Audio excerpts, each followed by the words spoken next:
Hello, everyone. This is MMA Interesting Prospects podcast. Today, our guest is Christien Savoie, one of the top middleweight from Canada. Hello, Christien. How are you? I'm good, brother. How are you? I'm good, thanks. Christien, you have a quite interesting year, 2023, because you started with a draw, then you have two cancelled bouts. So if you can tell me your thoughts about this year and a little bit bad luck in the last 10 months. Yeah, man, it's been a pretty rough year. I took 2 years off because of COVID, and then I came back, did that one fight at middleweight, and that happened. Then since then, man, it's been really hard to get a fight. I've had, I don't know, at least 4 fights I think scheduled, and every single time it was the opponent that pulled out. And I was in talks of fighting other guys as well, and that didn't happen either. So between like fights that got scheduled and fights that got canceled, man, it's been a pretty rough go. And I actually was quite excited about your fight against Mike Hill because he was the Ultimate Fighter veteran. So maybe older fans can like remember him from the Ultimate Fighter days. So I thought that it can be a good fight, but unfortunately, this was one of these fights that were cancelled. Yeah, man. Yeah. Apparently his passport and his driver's license weren't valid to fly. I mean, the day before or 2 days before weigh-ins or something. I don't know. You tell me if that sounds like he got cold feet, but hey, it is what it is. And do you plan to like take another fight this year? Do you plan to like maybe take something on the short notice, or you prefer to just to train for next chance next year? So I actually got word. I signed the contract yesterday. Actually, I am supposed to have yet another fight scheduled in 5 weeks for FLA again. So let's hope that this guy shows up. And can you tell what who will be opponent, or it's not time for this? Yeah, you know what? I think I can tell. His name's Roberto Pixley. He's a guy from Mexico. And yeah, man, he's pretty much. So I'll put it out there. I've talked to like practically not every promotion, but many promotions in Canada, and I haven't said no to a single guy at 170 pounds. You won't talk to any promoter, ask them who Christien has said no to. There's nobody. Anyways, that said, this Roberto Pixley gentleman agreed to take the fight. I think he's got a 6-5 record. He's from Mexico, so I was willing to fight anybody, anytime. Not anytime. Give me a couple weeks to make weight, but I was willing to fight anybody at 170 pounds, and he's the guy who took the fight. So yeah. So finger crossed this fight not to be canceled, because it would be like great to see you in next few weeks.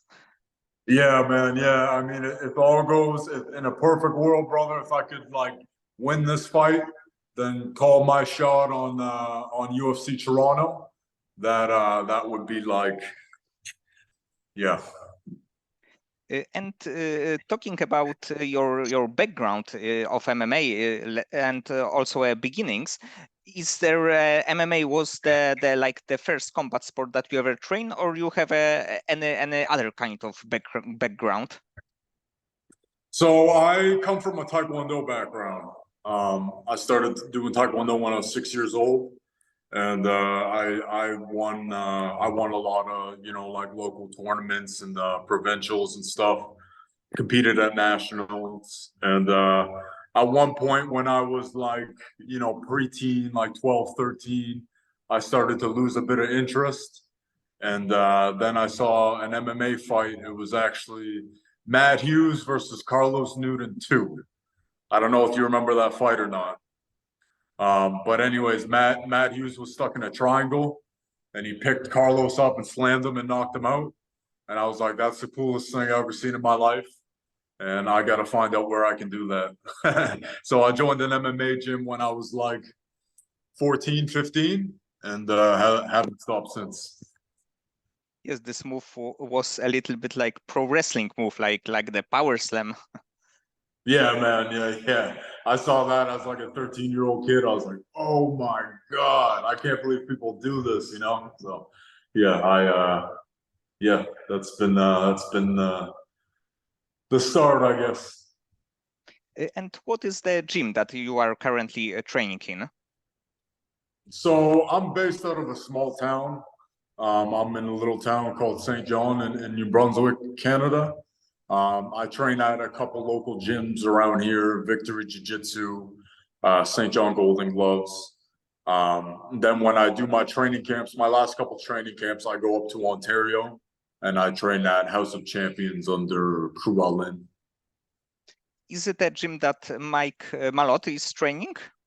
Yes, yeah. That's where he does his striking. We both work with the same striking coach.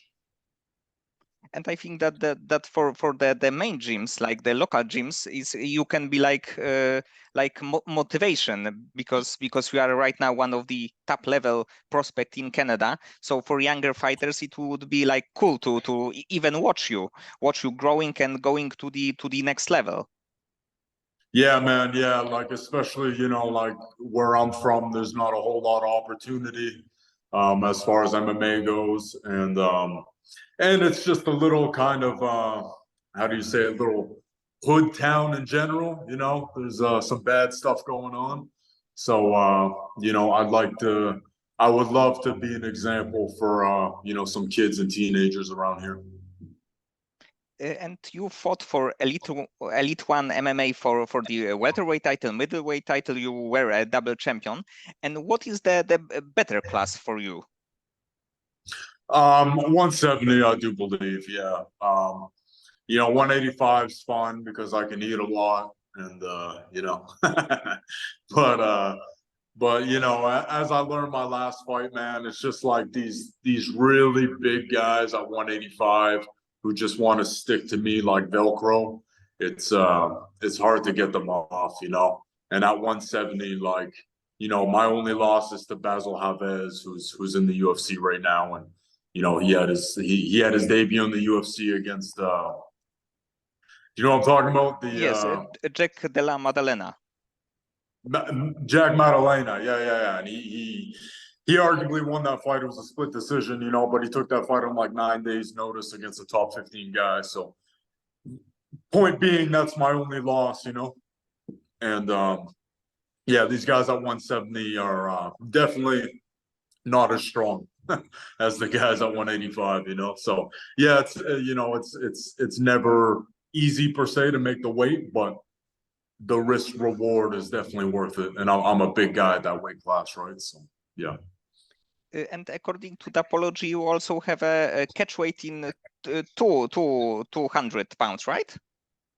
Yeah, man. Yeah. That was only because basically I had another guy not show up the day before weigh-ins, and they basically, they gave me one option. It was a guy who could cut to 200 on, it was like a day's notice, So yeah, I took the fight and I beat him. But yeah.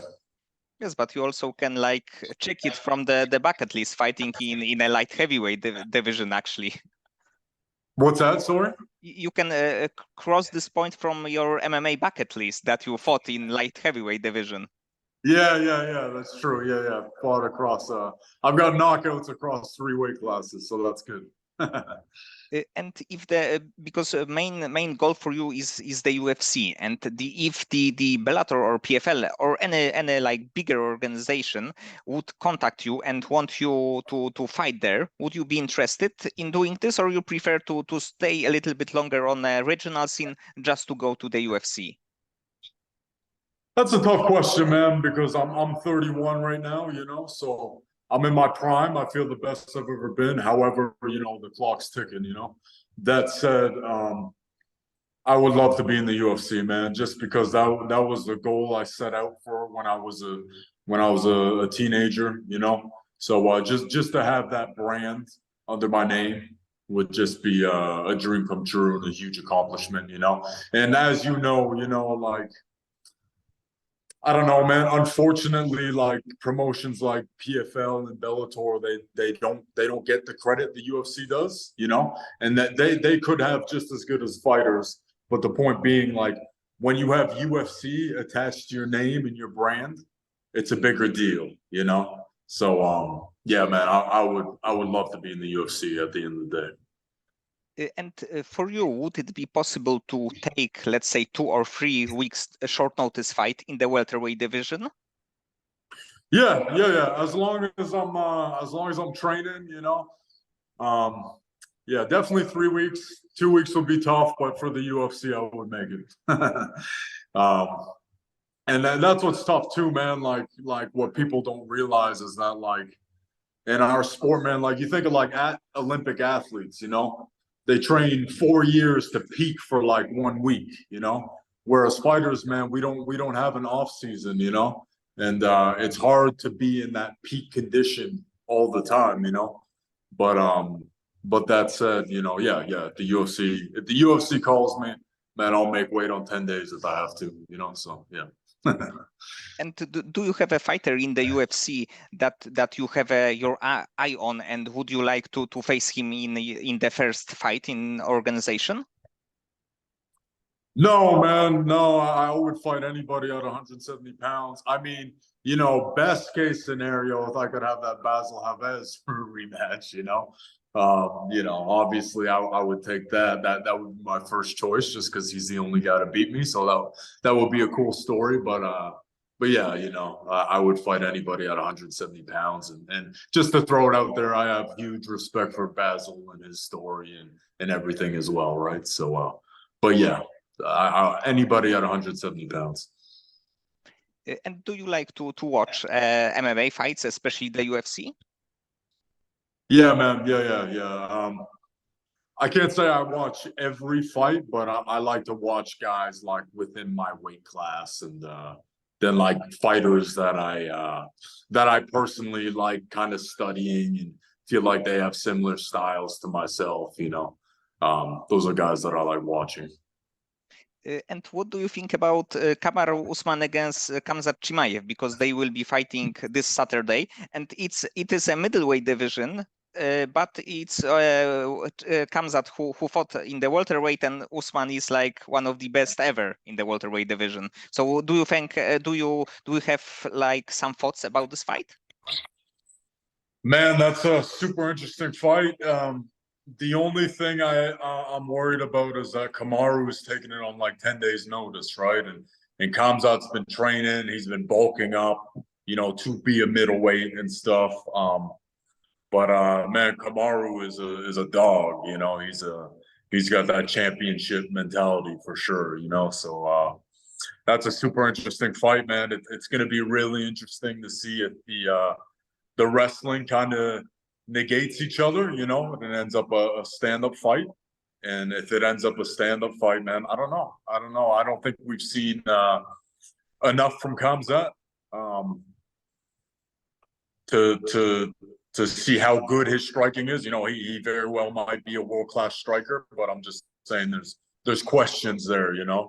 And Kamaru's got great stand-up, but he also makes, you know, kind of mistakes. So yeah, man, it's a super interesting fight. I don't if I had to put money on it, I would probably lean towards Khamzat, but I'm rooting for Usman just because, you know, he's an OG and he took the fight on 10 days notice, you know. So yeah.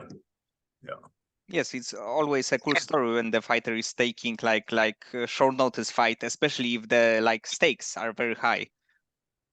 Yeah, man. Yeah, and it's like I was telling you about, like, as an athlete, you can't be in peak condition all year round, right? You can't do it. It's humanly impossible, you know. So where Khamzat's likely peaking for the fight, you know, Usman's got 10 days, you know. But the good thing for Usman, he's in shape all the time, you know. You look at the guy, he's built like this wall behind me, you know. But yeah, man, it's I don't know, man. What do you think? I actually, because I think that like 2 months ago, the fight was like rumored, and I thought that it actually was officially scheduled. And at that point, I thought that Kamaru Usman will win this fight because he's just like tested against everyone. So I think he had so much experience that he will beat Khamzat.